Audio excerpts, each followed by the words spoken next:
My grandfather has never cried in front of me, not when my grandmother died, not after his bypass surgery at 72, not even at my wedding, though I caught him staring at the floor afterward like he was trying to survive something private. But 3 days after my son was born, I watched his hands shake. Just once. He walked into the hospital room wearing the same charcoal overcoat he'd worn my entire life, carrying a paper bag from the bakery near his office downtown. Then he looked at me, really looked at me, at the worn sweatshirt I'd been sleeping in since Monday, at the vending machine dinner sitting untouched beside the bed, at the overdue payment notice sticking halfway out of my backpack. Then his eyes moved to the nurse. "She still hasn't paid the balance?" the nurse asked carefully. I felt my stomach tighten. My grandfather slowly sat down beside the bed. "Daniel," he said quietly, "wasn't $250,000 a month enough?" For a second, I honestly thought the pain medication had scrambled my hearing. "What?" "The money." His voice stayed calm, controlled. "I've been sending it since your wedding. First of every month. Automatically." I stared at him. "What money?" His face changed. Not dramatically. Just emptied. "I created the trust transfer personally," he said slowly. "Joint marital account. Your wife had access. You were listed as co-owner." I laughed once. Not because anything was funny. Because my brain didn't know what else to do. "Grandpa?" My voice cracked. "We got our electricity shut off last winter." He didn't blink. "We've been behind on rent for almost a year." Still nothing. I drove for food delivery apps until 2 a.m. while Olivia was pregnant because we couldn't afford groceries. My grandfather lowered his eyes. Then very carefully, like a man trying not to break something fragile inside himself, he pulled out his phone. "Get me Harrison," he said when the call connected. A pause. "No, right now." That was when the hospital room door opened. My wife Olivia walked in first. Her mother followed behind her carrying shopping bags, designer bags, bright white tissue paper spilling from the top. They were laughing about something. Then they saw my grandfather's face, and the entire room stopped breathing. My name is Daniel Mercer. I'm 31 years old, and until that moment, I thought I understood my own life.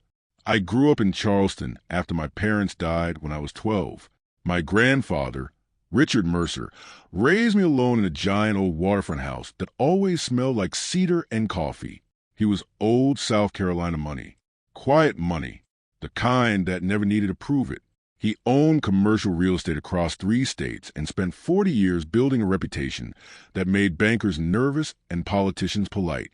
But at home, he was just Grandpa, the man who taught me how to tie fishing knots, the man who sat through every terrible middle school basketball game, the man who once drove 6 hours because I casually mentioned needing help moving apartments. I met Olivia 5 years ago. She was warm, funny, sharp in that effortless way that made conversations feel easy. She worked in luxury event planning and knew everyone everywhere. When we started dating, my grandfather liked her immediately. That mattered more than I admitted. Her mother, Vanessa, was harder to read. Vanessa had the polished confidence of someone who viewed life as a constant networking opportunity. Every conversation somehow circled back to appearances, status, image. At first, I thought she was just intense. Now I know better. The warning signs were there from the beginning. I just kept translating them into something softer.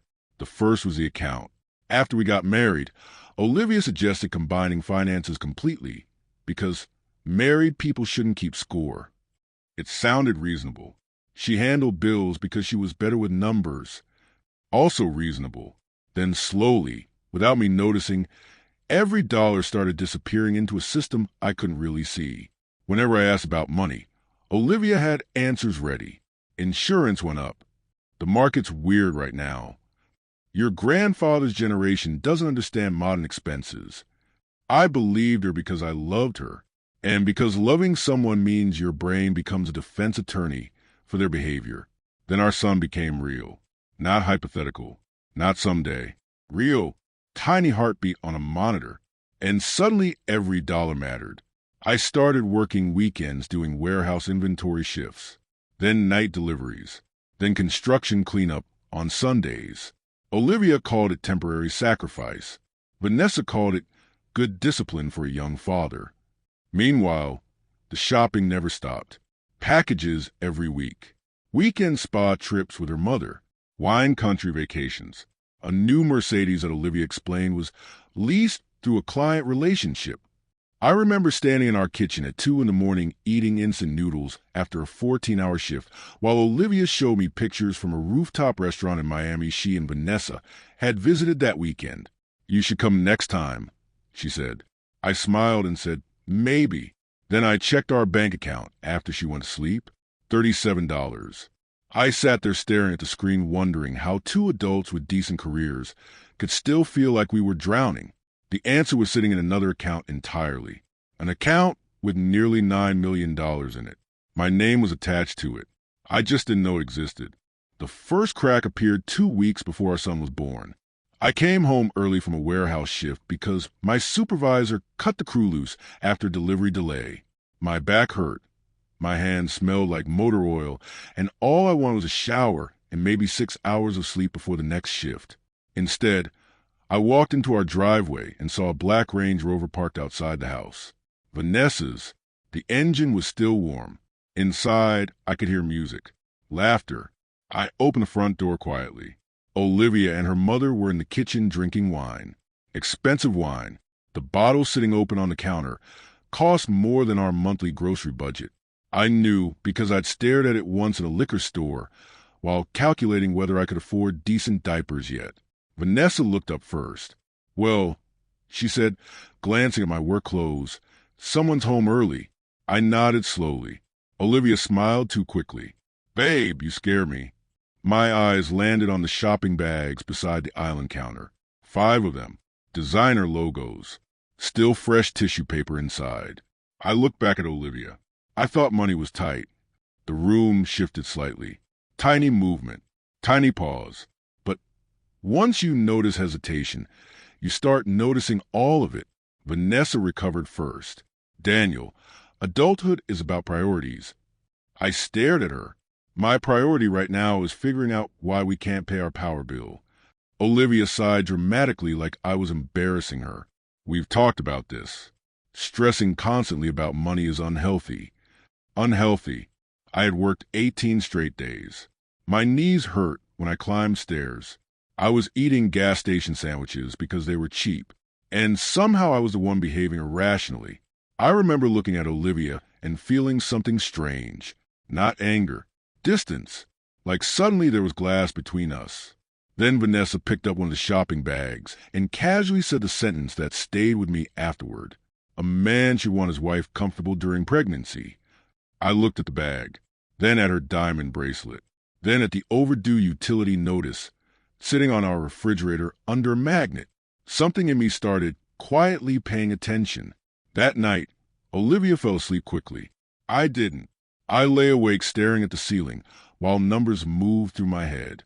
Rent, utilities, hospital bill estimates, credit card debt.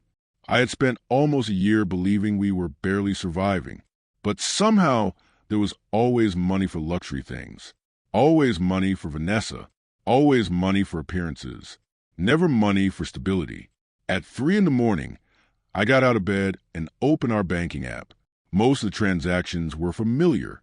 Utilities, car payment, restaurants, retail purchases. Then I noticed something I hadn't seen before. Automatic transfers. Large ones. Not coming in, going out every month. Usually within 24 hours of the date my grandfather's trust distributions would normally hit my old personal account back in college. The receiving account number was partially hidden, but the final 4 digits repeated constantly. A private account. I stared at it for a long time. Then Olivia moved in bed behind me. "You okay?" she mumbled sleepily. I locked the phone instantly. "Yeah," I said, and for the first time in my marriage, I lied back. 3 days later, our son arrived. Everything else disappeared for a little while after that. Fear, bills, suspicion. None of it mattered the moment they handed him to me. His name was Ethan. 7 pounds, 11 ounces, dark hair, tiny fists, and the loudest lungs I'd ever heard in my life. I cried immediately. Didn't even try not to. Olivia cried too. For a little while, in that hospital room, we looked like every exhausted, happy couple in the world. Then Grandpa walked in, and everything shattered. After Olivia and Vanessa entered the room with the shopping bags, my grandfather stood slowly from his chair. I'd seen powerful men intimidated by him before. Bank executives, lawyers, developers twice his size. But I had never seen anyone look the way Olivia suddenly looked. Not scared, cornered. Richard, Vanessa said carefully, this isn't the place for whatever misunderstanding this is. Grandpa ignored her completely. His eyes stayed on Olivia. Did Daniel ever see the account statements? Olivia folded her arms. We managed our marriage privately. That wasn't my question. Her face hardened. It was our money. No, Grandpa said quietly. It was his. The silence after that felt physical. Olivia looked at me finally, really looked at me, and I realized something horrible.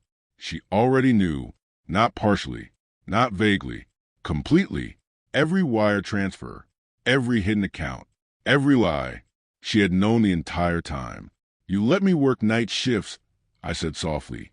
Her expression changed slightly, like she was annoyed I was making this emotional. Daniel. No, you watched me destroy myself for months. You're overreacting. That sentence, that exact sentence. Something inside me went cold after that.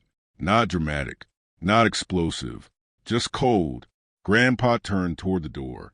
Harrison's downstairs, he said calmly, along with Patricia and 2 forensic accountants. Vanessa's face drained instantly. Olivia blinked. What? Grandpa checked his watch. At approximately 9 o'clock tomorrow morning, multiple financial institutions are going to begin freezing accounts connected to fraudulent transfers involving marital assets and trust distributions. Nobody moved. Then Grandpa looked directly at Olivia. And if either of you attempt to move funds tonight, federal investigators will interpret that very badly. Vanessa grabbed Olivia's arm. We're leaving? No, Grandpa said. Just one word. But even Vanessa stopped moving. Then he looked at me. Daniel, he said quietly, pack a bag for yourself and Ethan. I stared at him. What about Olivia? Grandpa's eyes never left hers. That, he said carefully, depends entirely on what she says next. Nobody spoke for several seconds after my grandfather said that. Olivia stood frozen beside the hospital bed. Vanessa's face had gone pale beneath her makeup. And me? I was sitting there holding my newborn son, while my entire marriage rearranged itself in real time. Finally, Olivia crossed her arms. You're acting like I stole something. Grandpa's expression never changed. You diverted trust distributions intended for Daniel's household into undisclosed accounts without his knowledge. That money supported our life. Our life, I repeated quietly. She looked at me like I was missing something obvious. Daniel, do you have any idea how expensive our lifestyle actually is? I stared at her. Our lifestyle. I looked around the hospital room. I drove food deliveries at midnight while you were booking spa weekends. Her jaw tightened instantly. You're being dramatic. That sentence changed something in me. Not loudly, quietly, like a lock turning. I looked down at Ethan sleeping against my chest. Tiny face, tiny heartbeat, completely unaware his parents were destroying each other 3 feet above him. You watched me work 18-hour days, I said softly, while millions of dollars sat hidden from me. Olivia sighed like she was exhausted by my emotions.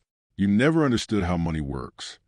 Grandpa finally moved, slowly, carefully, like a man restraining something dangerous.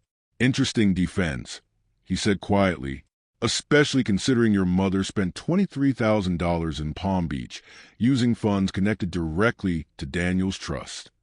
Vanessa froze instantly. Olivia looked sharply toward her mother. What? Nobody answered immediately.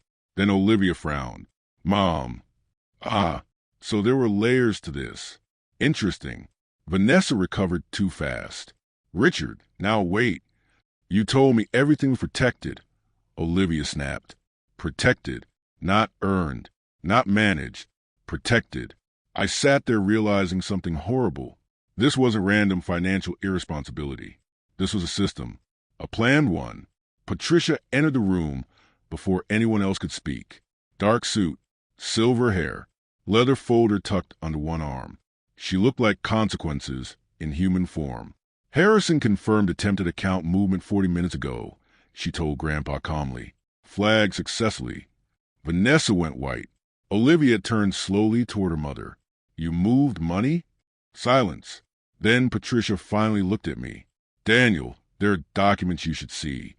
She handed me a thin folder. Inside were transfer records. Month after month. $250,000 deposits. Then withdrawals. Diversions. Private accounts. Delaware holdings. Brokerage transfers. Nearly $9 million over 3 years. I felt physically sick. Because suddenly memories started connecting themselves. Skipping meals to save money. Turning the heat down in winter.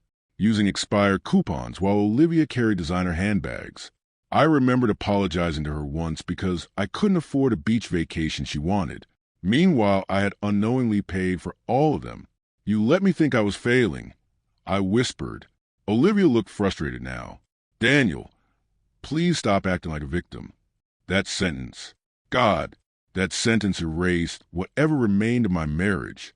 Not because it was cruel, because it was honest. That was how she actually saw me. An inconvenience. A manageable emotional problem. My grandfather stood. At 9 tomorrow morning, he said calmly, injunctions will freeze every connected account tied to these transfers. Vanessa's breathing visibly changed. The Delaware holdings, the Charleston Property LLC, the offshore accounts. Grandpa adjusted his cuff slowly. Everything. Olivia stared at him. You can't do that. Patricia answered instead. We already did. Silence crushed the room. Then Olivia looked at me. And for the first time since I met her, I saw fear. Real fear. Not fear of losing me. Fear of losing control. Daniel, she said carefully, stepping closer. Don't let them turn this into something bigger than it is. I almost laughed. Bigger than it is? I had worked construction cleanup shifts while secretly financing luxury real estate. I had nearly broken myself trying to support a family using money that was already mine. And somehow she still thought perception was a problem. I looked at Ethan again. Tiny hand wrapped around my finger. Smallest grip in the world. Strongest thing I'd ever felt. Then I looked back at Olivia. And for the first time in years, I saw her clearly. Not the woman I loved. The woman who had studied my trust and used it like currency. I'm leaving with Grandpa, I said quietly. Her composure cracked instantly. What? And Ethan comes with me. You can't just take my son. Our son, I corrected softly. Then I stood up holding Ethan carefully against my chest. And Olivia realized something too late. The exhausted man she had spent 3 years underestimating was gone. We left the hospital that evening. No screaming. No dramatic goodbye. Just silence. The kind of silence that settles over a room after the truth finally arrives and nobody knows how to survive inside it yet. Grandpa's driver carried my bags downstairs while Patricia handled paperwork at the front desk. Olivia stood near the hospital window with her arms folded tightly across her chest. Vanessa whispered something urgently beside her. Neither of them tried to stop me. That told me everything. Because people fight hardest for things they truly love. And somewhere underneath all the manipulation and excuses, Olivia already knew she was losing. The drive back to Savannah felt unreal. Ethan slept almost the entire ride home.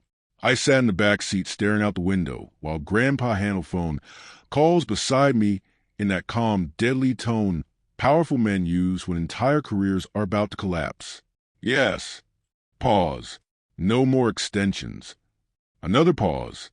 Freeze every connected account. Then another call. Coordinate directly with Patricia. Another. No settlement discussions until discovery.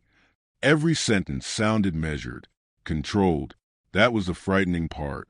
Grandpa wasn't emotional. He was organized. And organized men are dangerous when someone hurts their family. That night, I slept in my old bedroom for the first time in years. Or at least I tried to. Mostly I sat awake beside Ethan's bassinet, replaying the last 3 years of my marriage.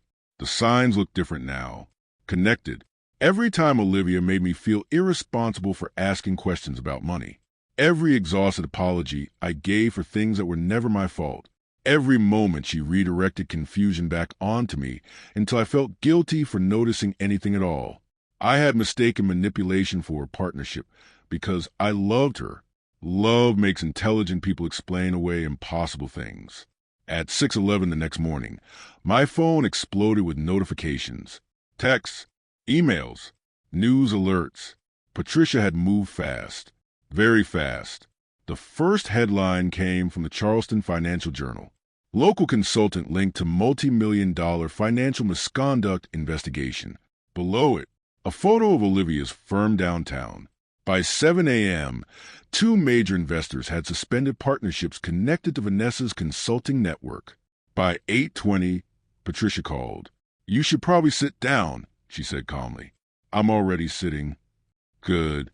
The Delaware account froze successfully at 6:03 this morning. Federal investigators flagged the offshore transfers exactly as expected. I rubbed my face tiredly. What happens now? Now, wealthy people begin protecting themselves. And she was right. By noon, Olivia's managing partners released a public statement distancing themselves from ongoing allegations involving unauthorized financial conduct. Translation: You're radioactive. At 1:45 p.m., Vanessa's consulting firm quietly removed her profile from their website. At 3 o'clock, a federal investigator contacted Patricia, directly requesting additional records tied to the Cayman accounts. Things were no longer private. And when wealthy people lose privacy, panic arrives fast. Olivia finally called around 6 that evening. I stared at her name for nearly a minute before answering. Her voice sounded different immediately, less polished. "You let your grandfather destroy everything." That sentence told me she still didn't understand. Not, "We lied." Not, "We stole from you." Not, "We manipulated your life for years." No, I had allowed consequences to happen. You watched me work night shifts while millions of dollars sat hidden from me. Silence. Then, quietly, "It wasn't supposed to happen like this." I closed my eyes. What exactly was supposed to happen? Another pause. Longer this time. Finally, she exhaled shakily. "Mom said once Ethan was born, everything would stabilize." Cold. That's what I felt again. Cold. What does that mean? She said your grandfather trusted family structures. That once there was a baby involved, nobody would question how finances were arranged anymore. Jesus Christ. This wasn't greed. This was strategy. Careful, patient strategy. You used our son as protection. Daniel.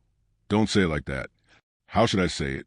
For the first time since this started, her voice cracked. Real emotion. "I did love you."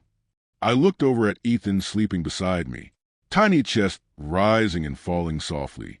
Then I answered honestly, "I think you love being safe from consequences." That silence hurt her. Good. Then she whispered something so quietly I almost missed it. "Mom said you'd never leave." Not, "I believed you'd stay." Her mother told her I would, because decent men become predictable to manipulative people. We endure, we forgive, we work harder, until eventually we stop. "Olivia," I said quietly, "you need your own lawyer." Then I hung up. About an hour later, Grandpa knocked softly on my bedroom door. He stepped inside carrying 2 cups of coffee, one for him, one for me. He sat beside the window, quietly for a while before speaking. "I failed to teach you something important." I frowned slightly. "What?" "That some people see kindness as inventory." The words settled heavily between us. I thought trusting someone was part of loving them. I admitted, "It is," Grandpa said softly, "but trust without visibility becomes surrender." I sat there holding the coffee silently. Then finally I asked a question that had been sitting inside me all day. Did she ever really love me? Grandpa looked toward Ethan before answering. "Yes," he said carefully, "but not enough to stop choosing herself." And somehow that hurt worse than everything else combined. The weeks after that felt strangely quiet, not peaceful, just lighter, like someone had finally turned off a machine that had been making noise in the background for years. I stayed at Grandpa's house with Ethan while the legal process exploded around us. Every morning, Patricia emailed updates, frozen accounts, investor withdrawals, federal subpoenas, discovery motions, the language of consequences. Olivia called less often after I told her to hire her own attorney. At first, the voicemails were emotional, then defensive, then angry, then eventually nothing. That silence told me more than any apology could have. 3 weeks after leaving the hospital, Patricia invited Grandpa and me to her office downtown. She slid a folder across the desk. Discovery, she said. Inside were transfer records, property documents, and a purchase agreement for a waterfront condo in Miami. Bought through a shell LLC connected to Vanessa. Paid for almost entirely using diverted trust distributions. Closing date? 2 weeks before Ethan was born. I stared at the paperwork. She bought property with our money? Patricia corrected me gently. With your money. That distinction mattered. Because for years Olivia and Vanessa had slowly trained me to think of my own resources as something I didn't deserve direct access to. That's how financial control works. Quietly, until your confidence disappears before your money does. There's more, Patricia said. She opened another folder. Emails between Olivia and Vanessa. One read, Daniel notices stress, but never specifics. Keep redirecting emotionally. Another, once the baby's here. Richard won't challenge family stability publicly. Then the one I'll probably remember forever. He needs to feel useful. Men like Daniel work harder when they think they're failing. I stopped reading after that. Not because it hurt, because suddenly everything made sense. Every compliment after exhausting shifts. Every moment Olivia praised how hard I worked while quietly draining the future I was working toward. Encouragement had been part of the system. Reward the labor. Hide the truth. Keep him too exhausted to question anything. Grandpa sat silently beside me while I processed all of it. Then softly he said, They studied your decency. That sentence hit harder than the fraud itself. Because I wasn't manipulated for being weak. I was manipulated because I trusted the people I loved. There's a difference. A month later, the Charleston Financial Journal released the second article, Investor Testimony, Offshore Transfers, Former Clients Distancing Themselves from Olivia's Company. By then, her firm was collapsing publicly. Vanessa's consulting network followed right behind it. Turns out wealthy people forgive failure faster than dishonesty. Olivia came to Savannah 6 weeks after Ethan was born. Alone. No designer bags. No polished confidence. Just exhaustion. Grandpa allowed her inside but stayed in his office during the conversation. I sat across from her in the kitchen while Ethan slept upstairs. For a while, neither of us spoke. Then, quietly, she said, I didn't think it would go this far. I nodded slowly. That seems to be the theme. Tears filled her eyes instantly. Real tears this time. Not strategic. Not controlled. Just grief. I know you hate me. The strange thing was, I didn't. Hatred requires emotional attachment. And by then, most of what I felt was clarity. I don't hate you, I said honestly. That almost makes it worse, she whispered. Maybe it did. Then she finally said the thing she'd probably rehearsed the whole drive to Savannah. Do you think someday you could forgive me? I thought about it honestly, then looked upstairs toward Ethan's room. Yes, I said quietly. Relief flooded her face instantly. Then I finished. But forgiveness and trust are not the same thing anymore. That relief disappeared immediately. Good. Some truths should hurt. By the time Ethan turned 6 months old, life had become simple again. I rented a small house 3 streets from Grandpa's place. Nothing huge, just quiet. A yard. Morning light through the kitchen window. Enough. I went back to work slowly. Not because I needed money anymore, because I needed to remember who I was outside survival. Ethan has Grandpa's eyes. Gray, serious, and somehow already judgmental. Grandpa completely loses all dignity around him, makes ridiculous faces, sings old jazz songs badly, carries him through the house like he personally invented grandchildren. Sometimes I watch them together and think about how close I came to spending the rest of my life believing I was failing. That's the cruelest part of manipulation, not the money, the exhaustion. The way it convinces you you're suffering means you simply need to try harder. But suffering is not always evidence of failure. Sometimes it's evidence someone is quietly feeding off your trust. The last voicemail Olivia left me came 4 months ago. She said she hoped Ethan would someday know she loved him. I saved it, not for her, for him, because someday he'll ask questions. And when he does, I wanted to hear everyone exactly as they were. Not villains, not heroes, just people making choices. Grandpa once told me reputation isn't built during easy years. It's built by what survives after the truth arrives. Mine survived. Olivia's didn't. And Ethan, he'll grow up knowing something I learned far too late. Love without honesty isn't love. It's management. And real family never makes you earn the right to stop drowning.